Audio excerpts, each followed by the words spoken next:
Welcome to the video on imaginary numbers.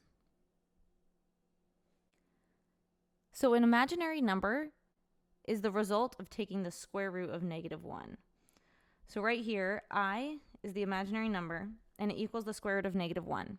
So I squared equals -1.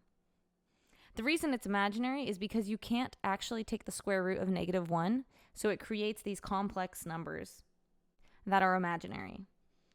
So the Cartesian form for a complex number is z equals a plus bi, where a is the real part and bi is your imaginary part. These complex numbers can be graphed on a complex plane, which is also called an Argand diagram. So for example, if you had the imaginary number 3 plus 4i, you would go 3 in the real direction. So you go 1, 2, 3, and then you would go up 4 in the imaginary direction. 1, 2, 3, 4. So that's how you would graph that. Or if you had -4 plus 2i, you would go left 4 and then up 2 in the imaginary direction. So with imaginary numbers, they have what's called a conjugate, which is this z with the little star above it. So when you create a conjugate, it has the same real part, but the opposite sign on the imaginary part. So we'll just have a negative if it was originally positive. What's unique about a conjugate is when you multiply it by the original one, you'll get rid of your imaginary part. So a times a gives you a squared, and then you have minus abi plus abi minus b squared I squared. So negative abi and positive abi will cancel, and then this I squared will become a -1, so this will turn into a squared plus b squared. A modulus is the square root of the sum of the real and imaginary parts squared. So if we had 4 plus 3i, so you go over 4 and up 3, what happens is you create a right triangle. So the length of one side is going to be your real part, 4, and the length of the other side is your imaginary part. So we're using Pythagorean's theorem, essentially, to find the distance from the origin to your point. So this would be your modulus, and it's also referred to as r, or the radius. The argument is the angle between the real axis and the complex number. So that would be this angle here. So it's measured in radians, and you find it using the inverse tangent of your imaginary part over your real part. So in this one, it would be 3 over 4, which is approximately 0.644 radians. So here we have some practice problems. So this first one says, for the complex number 3 plus 4i, find the following. First, it asks for the conjugate. So the conjugate is when it has the same real part, but the opposite sign for the imaginary. So this would be your conjugate, 3 minus 4i. Our argument is our angle, so that's going to equal the inverse tangent of our imaginary part, which is 4, over our real part, which is 3. And that's approximately 0.927 radians. Our modulus is going to be the square root of our real part squared plus our imaginary part squared. So this is the square root of 25, so our modulus is 5. Then we'll go ahead and graph it. We have our real values and our imaginary values. So we have 3, 1, 2, 3, and then plus 4i, 1, 2, 3, 4. So 3 in the real direction, 4 in the imaginary direction. So this is where your point would be.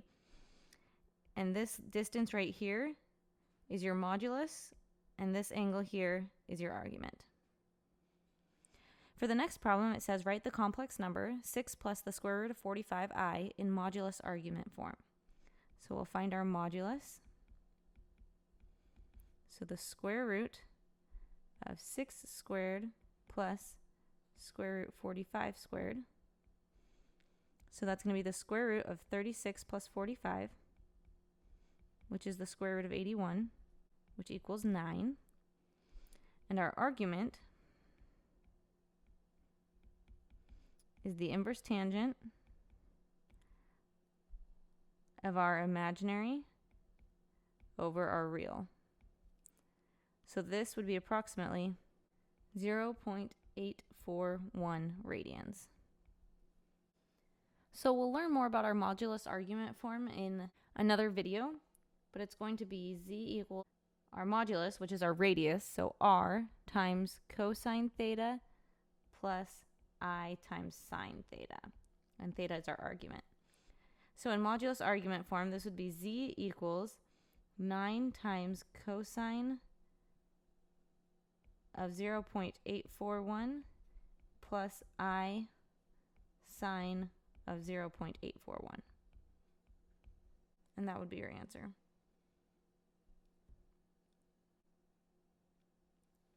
So here we have our first IB practice question on complex numbers, and it's a no calculator question.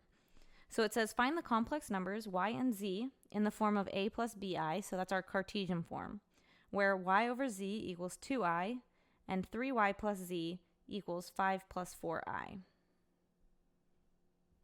So we have two variables here. We have y and we have z.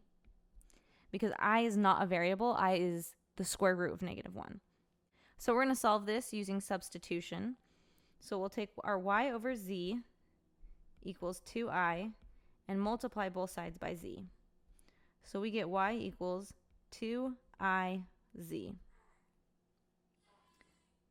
So we'll take that and plug it in for y in this equation. So we have 3 times 2iz plus z equals 5 plus 4i. So this is 6iz plus z equals 5 plus 4i. So we have 6i times z. So z is going to be an a plus bi form plus z, which is a plus bi, equals 5 plus 4i. So we have 6ia plus 6bi squared plus a plus bi equals 5 plus 4i. So I squared is -1. So we have 6ia minus 6b plus a plus bi equals 5 plus 4i. So we're going to have real parts and imaginary parts. So this is real, and this will be imaginary, and this will be imaginary. So on the other side we have our real part and we have an imaginary part. So 6ia plus bi has to equal 4i. And -6b plus a has to equal 5. So we can divide this first equation by I, and we get 6a plus b equals 4, and then we have a minus 6b equals 5. We'll use substitution again. So the second one, we have a equals 6b plus 5, which we'll plug in for a in this first one. So we have 6 times 6b plus 5 plus b equals 4. So we have 36b plus 30 plus b equals 4. 37b equals, we'll subtract 30 from this side, so it equals -26. So b equals -26 over 37. So we can plug that in to solve for a, because a equals 6b plus 5. So it equals 6 times -26 over 37 plus 5, which equals 29 over 37. So that's our a value. So those are our a and b values for z. So z equals 29 over 37 minus 26 over 37i. So we have y equals 2I times z. So z was 29 over 37 minus 26 over 37i. So we can distribute that, and we get y equals 58 over 37i minus 52 over 37i squared, which is negative 1. So we get y equals 58 over 37i plus 52 over 37, which we can rewrite with our real part first. So we get y equals 52 over 37 plus 58 over 37i. So this is y, and this is z. So here we have a second practice question, which is also no calculator. So it says for the equation 4x over x with a little asterisk or star plus 2 equals I, where x equals y plus iz. Find y and z. So this little x with the star is our conjugate, so that would be x star equals y minus I to the z. So if we substitute those in for x, we have 4 times y plus iz over y minus iz plus 2 equals I. So we can rewrite this with the 4 distributed. So we have 4y plus 4iz over y minus iz plus 2 equals I. So we'll multiply both sides by the denominator, and that'll give us 4y plus 4iz equals I times y minus iz plus 2, which we can distribute in there.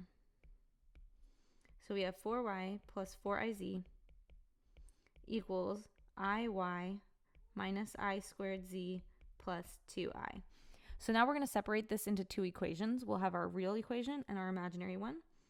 So this and this are going to be real because I squared will become negative 1. So this will turn into plus z. So we have 4y equals z. And then these other things are our imaginary components. So we have 4iz equals iy plus 2i. So we'll divide this second equation by I, and that will give us 4z equals y plus 2. So we're going to use substitution because this one is already solved for z. So we'll say 4 times 4y equals y plus 2. So 16y equals y plus 2. We'll subtract y from each side and get 15y equals 2. So y is going to equal 2 over 15. We can plug that into this equation over here. So we get 4 times y, which is 2/15, equals z. So that's 8 over 15 equals z. So y equals 2/15 and z equals 8/15. It doesn't ask for x, but x would be y 2/15 plus I times z, which is 8/15. So these are your answers.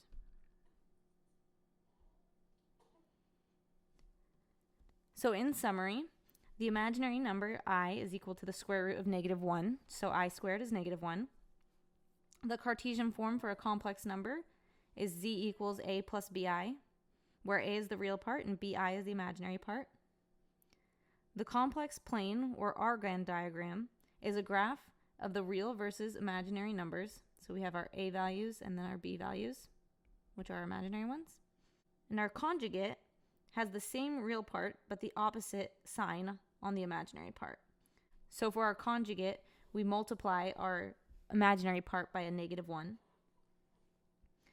Our modulus is the square root of the sum of the real and imaginary parts squared. So our modulus is the square root of a squared plus b squared, and that's also our radius. And then finally, our argument is the angle between the real axis and the complex number, and that's theta measured in radians. So if we had a complex number here, our modulus would be this distance, and our argument would be this angle. That's all for this video. Thank you so much for watching.